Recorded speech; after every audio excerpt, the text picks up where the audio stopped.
Hello મિત્રો, તમને મારી YouTube ચેનલમાં તમારું સ્વાગત છે। આજના વિડિયોની અંદર આજે આપણે જોઈશું ધોરણ 8 ની અંદર હવે આપણે જોઈશું પૂર્ણ વર્ગ સંખ્યા છે કે નથી। તો સૌપ્રથમ પૂર્ણ વર્ગ સંખ્યા માટે સૌપ્રથમ 0 0 1 4 5 અને 6 આવી સંખ્યાઓ આપેલી હોય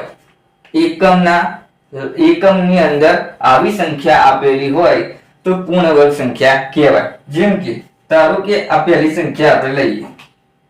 સૌપ્રથમ પહેલી સંખ્યા આપેલી છે 8057 આવી આપેલી છે। આપણે જાણીએ છીએ એકમ દશક તો આપણે જાણીએ છીએ કોને એકમ કહેવાય, દશક કહેવાય, સો કહેવાય, હજાર કહેવાય।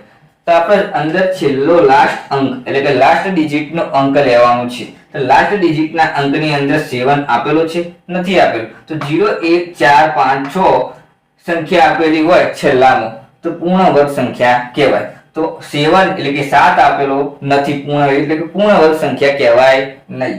તો સૌ આપણે એવું લખીશું કે 1057 એ પૂર્ણ વર્ગ સંખ્યા નથી આવું આપણે લખીશું। આ એક્ઝામ્પલ 1 પહેલું એક્ઝામ્પલ આપણે પૂરું કર્યું। 453 હવે છેલ્લી ડિજિટની સંખ્યા કઈ છે 3। હવે 3 આપેલા છે 0 1 4 5 6 માં નથી આપેલા તો આ પણ સંખ્યા પૂર્ણ નથી, પૂર્ણ સંખ્યા નથી। તો આપણે એવું લખીશું 23 4 5 3 પૂર્ણ સંખ્યા એટલે કે પૂર્ણ વર્ગ સંખ્યા નથી આવું લખીશું।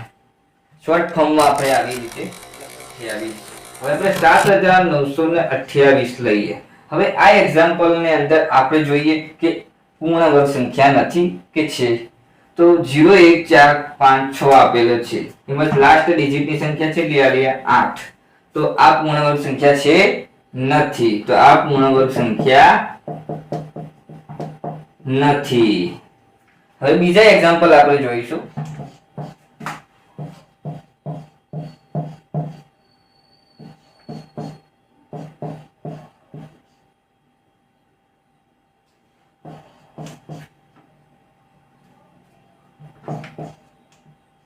બીજા એક્ઝામ્પલ જોઈએ। જેમ કે આવી સંખ્યા આપેલી છે ધારો કે હવે બધા બગડા આપેલા છે આની અંદર સમાવેશ થાય છે 0 1 4 5 6 માંથી કોઈ પણ સંખ્યા આપેલી છે છેલ્લી ડિજિટની સંખ્યા જ લેવાની આપણે બે અંદર છે નથી તો આ પૂર્ણ સંખ્યા પૂર્ણ વર્ગ સંખ્યા નથી। 10 એટલે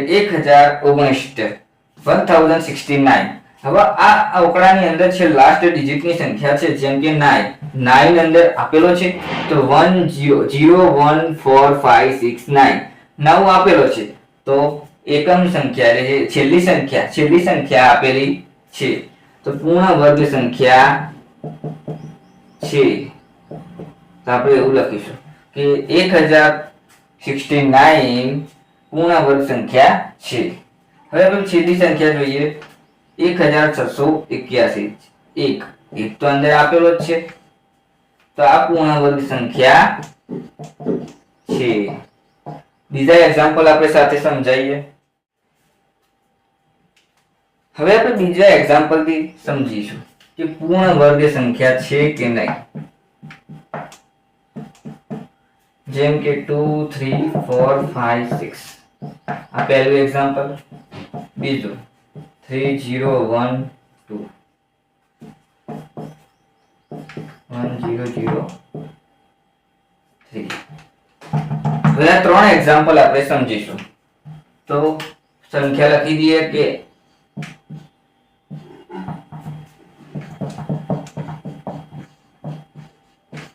આટલી સંખ્યા હોય છેલ્લી ડિજિટની એટલે કે એકમ સંખ્યામાં એકમ અંક છેલ્લી ડિજિટનો અંક આમાંથી કોઈ હોય તો પૂર્ણ વર્ગ સંખ્યા કહેવાય। જેમ કે આ સંખ્યા આપેલી છે છેલ્લી ડિજિટની સંખ્યા આપેલી છે 6 તો 6 અંદર છે હા છે તો પૂર્ણ વર્ગ સંખ્યા છે।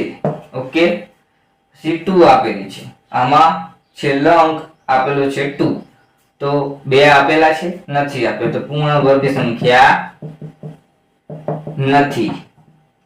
પછી છેલ્લી ડિજિટની સંખ્યા આમાં આપેલી છે 3, તો 3 આપેલો છે, નથી, તો પૂર્ણ વર્ગ સંખ્યા નથી.